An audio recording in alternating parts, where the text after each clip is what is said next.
So hello everyone, welcome back to the channel. तो आज का जो हमारा टॉपिक है वो है mainly how to ace NEET exam. इसकी मैं आपको 3 टिप्स दूंगा। इन 3 टिप्स में आपको जान लेना है पूरी तरीके से कि नीट एग्ज़ाम को कैसे क्वालिफाई किया जाता है।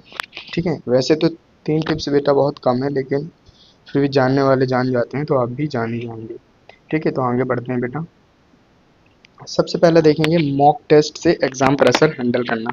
मॉक टेस्ट से एग्जाम प्रेशर हैंडल करना मींस प्रैक्टिस के बिना कॉन्फिडेंस इनकम्प्लीट रह जाता है। जो आप प्रैक्टिस करते हो वो प्रैक्टिस आपका कॉन्फिडेंस बूस्ट अप करता है। दैट मीन्स जितनी आप मॉक प्रैक्टिस करोगे उतना आपका कॉन्फिडेंस बिल्डअप होगा।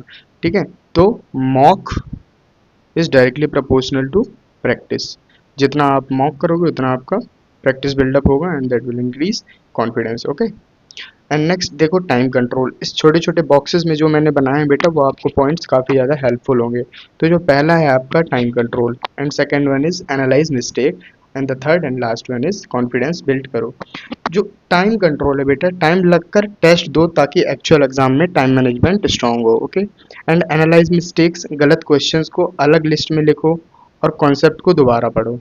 And third and last one is confidence buildup करो। रेगुलर टेस्ट से फियर कम होता है और अटेम्प्ट स्पीड बेटर होती है। ठीक है, जिससे आप लोग अच्छा मीन्स बहुत ही एकदम चांसेस, देखो क्वालिफाई करने के चांसेस तो बहुत सारे हैं, टॉप करने के चांसेस बता रहा हूँ।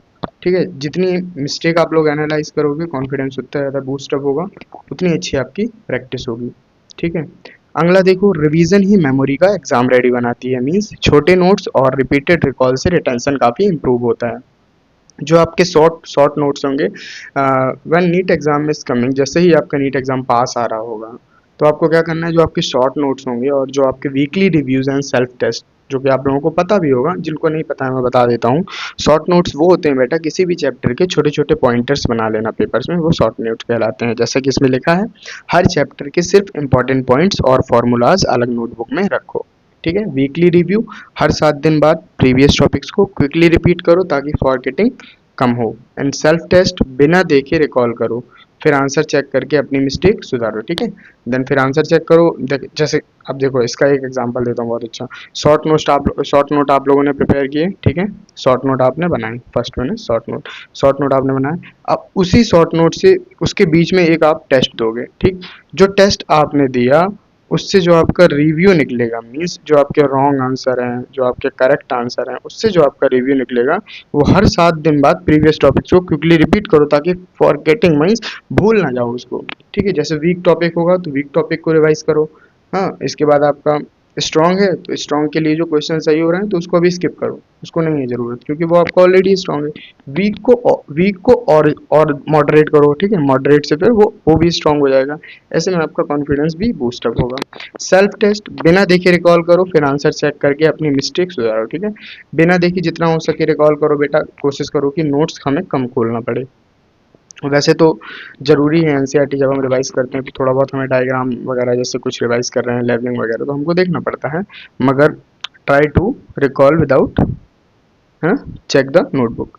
सो हो सकता है काफ़ी सारी चीज़ें ना हो, काफ़ी सारी चीज़ें हों, बट आप लोगों को वेल प्रिपेयर्ड रहना है एग्ज़ाम के लिए। ठीक, डेली प्लान से प्रिपरेशन को डायरेक्शन दो। बिना प्लान के पढ़ाई होती है लेकिन प्रोग्रेस स्लो रह जाती है, काफ़ी सारे बच्चों ने बोला है बेटा। ठीक है, ये काफ़ी सारे, ये जो मैंने पॉइंट्स लिए हैं वो उन्हीं के डाउट्स लिए हैं बहुत सारे, जो मुझे अभी तक बताए गए हैं। ठीक है, तो उन्हीं के ये फॉरगेटिंग पॉइंट्स हैं बेटा, जो आप लोगों को काफ़ी ज़्यादा हेल्पफुल करेंगे। तो क्या है, बिना प्लान के पढ़ाई होती है लेकिन प्रोग्रेस स्लो रह जाती है। बिना प्लान के पढ़ाई होती है, प्रोग्रेस स्लो रह जाती है, मतलब कैसे समझेंगे इसको। लेट्स सपोज आपने प्लान बनाया कि आज मुझको ये करना है, this this this and that that that. ठीक है, अब आपने करने गए, चाय पीने निकल गए दोस्त के साथ, खाना खाने निकल गए।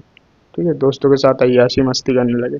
ये सब नहीं करना है, इसको अवॉइड करना है। इसको क्या करना है बेटा, अवॉइड करना है। नेक्स्ट, सुबह टफ टॉपिक। जब आप सुबह उठते हो, सुबह बढ़िया मौसम रहता है, मस्त एकदम अच्छी हवा चलती है, बेहतरीन मौसम रहता है, बायोलॉजी खोल के पढ़ो, अलग ही आनंद आएगा। केमिस्ट्री के डिफिकल्ट चैप्टर सुबह पढ़ने की आदत बनाओ। ठीक है, एमसीक्यू स्लॉट फिक्स करो। जो एमसीक्यूज आप लोग अटेम्प्ट करोगे, दैट क्योंकि आपका ओएमआर बेस रहता है ना एग्जाम। अभी तो आ रहा है बेटा नया अपडेट की शायद मे भी पॉसिबिलिटीज़ हैं कि कंप्यूटर बेस्ड होगा, मगर आप लोगों को हर चीज़ के लिए प्रिपेयर रहना है। तो एमसीक्यू जो स्लॉट रहते हैं वो फिक्स करो कि हाँ, जो आपका प्रॉपर ABCD दिया है, इसमें से A होगा, B होगा, C होगा या D होगा, ये आपको प्रॉपर वेल प्रिपेयर्ड रहना है। कुछ इस तरीके से दिए होंगे, ठीक है। ये A है, ये B है, ये C है, ये D है। तो आपको पता होना चाहिए कि जो मैं B लगा रहा हूँ वो 101% सही है, 100% सही है, वो गलत नहीं है, ठीक है। इसके बाद अब कभी कभी ये डाउट रह जाता है, सर बी और ए दोनों होगा क्या? बी और दोनों कभी OMR में होते ही नहीं है बेटा। जो OMR होती है वो 4 में से एक ही ऑप्शन होता है। बहुत रेयर चांसेस है, 100 में से 5 या 10% चांसेस है कि दो हो जाएं, ठीक है। वो भी बाद में उसका निवारण भी होता है, मगर पहले आपको ट्राई करना है कि पहला ऑप्शन आप लोग टचअप करो, ठीक है। पहला, दूसरा, तीसरा, जो भी आंसर हो, ये कहने का मतलब है मेरा, समझ गए। ट्रैक प्रोग्रेस, जो टॉपिक्स कंप्लीट हो गए हैं उन्हें मार्क करो, और वीक एरियाज में वीकली रिव्यू करो, ठीक है, जो कि मैंने पहले भी बताया है आपको। सो पहला क्वेश्चन था क्या, उससे रिगार्डिंग था बता दिया। एंड देन ये वाला क्या है, डेली प्लान से प्रिपरेशन को डायरेक्शन दो, और बिना प्लान के पढ़ाई होती है लेकिन प्रोग्रेस रह जाती है, उसका क्या है बेटा, सुबह tough topic MCQ slot fix करो, और track your progress, what's wrong and what's right the question, ठीक है। ऐसे करना है आप लोगों को। रिवीजन ही मेमोरी का एग्जाम रेडी बनाती है। अब जैसे रिवीजन ही मेमोरी को एग्जाम रेडी बनाती है, कैसे, जितना आप टॉपिक रिवाइज करोगे उतनी ज़्यादा आपकी जो मेमोरी है वो अच्छी होती जाएगी, या आपको एग्जाम के लिए वेल प्रिपेयर्ड और कॉन्फिडेंस आपका बूस्ट अप करती जाएगी। उसी चीज़ के लिए बेटा 3 पॉइंट्स यहाँ भी दिए गए हैं, ठीक है। उसी चीज़ के लिए 3 पॉइंट्स यहाँ पे दिए गए हैं, short notes, weekly review and self test. Short note, weekly review and self test, ठीक है, जिसको आप लोग होप्स होगी पढ़ ही पा रहे होगे।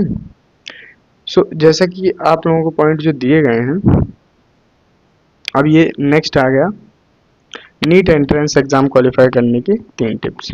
सही स्ट्रेटजी, रेगुलर रिवीजन और मॉक टेस्ट प्रैक्टिस करने से। ये तो बेटा पहली स्लाइड खुल गई, एक सेकेंड, ये पहला, ये दूसरा और ये तीसरा, हाँ तो हमारा कंप्लीट हो चुका है। हाँ, तो यहाँ पे हमने जो 3 चीज़ें समझी, 3 चीज़ें मेनली क्या समझी हम देख लेते हैं, पहले यहाँ पे एनालाइज करते हैं, ठीक है। आपको और ज़्यादा समझ में आएगा और ज़्यादा आप लोग उसके लिए वेल प्रिपेयर्ड रहोगे।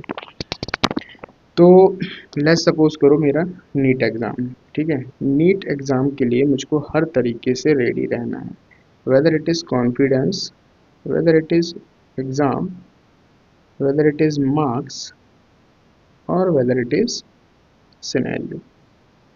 ये 4 चीज़ समझ लोगे, एग्ज़ाम आपका कहीं नहीं गया है। कैसे? कॉन्फिडेंस हमेशा बूस्टअप रहना चाहिए। आप एक नीट एस्पिरेंट हो, आपका कॉन्फिडेंस कभी लूज़ नहीं होना चाहिए। एग्ज़ाम, एग्ज़ाम होता है बेटा, उसका फिक्स रहता है, मई के फर्स्ट वीक में होगा तो फर्स्ट वीक में ही होगा, चाहे आंधी आए चाहे तूफान आए, ठीक।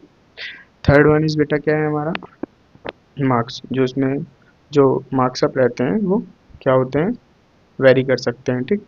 और सिनेरियो, किस साल कौन सा सिनेरियो चल रहा है बेटा, हो सकता है जिस साल 2023, 2024, 2025, 2026 या आने वाले 2030 में कुछ अलग सिनेरियो हो। हर किसी के सिनेरियो जो भी होता है बेटा टाइम के हिसाब से चेंज होता रहता है, तो आपको ध्यान देना है कि उसमें ज़्यादा ना फोकस करके, ठीक है, अपने नीट एग्ज़ाम में फोकस करना है, क्योंकि आपकी प्रायोरिटी, एक नीट एस्पिरेंट की प्रायोरिटी नीट ही रहनी चाहिए।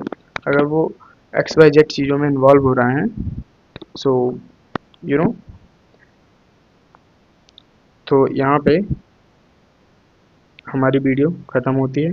आप लोगों के लिए बहुत सारे सरप्राइजेस हैं बेटा, ठीक है। काफ़ी सारे आप लोगों के लिए सरप्राइजेस प्लान किए गए हैं, जो कि आने वाले टाइम में बिल्कुल आप लोगों को दिए जाएंगे और आप लोगों को बताए जाएंगे।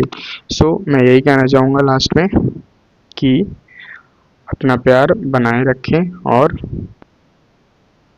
स्टे ट्यून फॉर मोर, ठीक है। हे स्टडी, सब्सक्राइब कर लेंगे, अगर वीडियो अच्छी लगी तो लाइक कर लेंगे। Thank you so much, see you soon बेटा।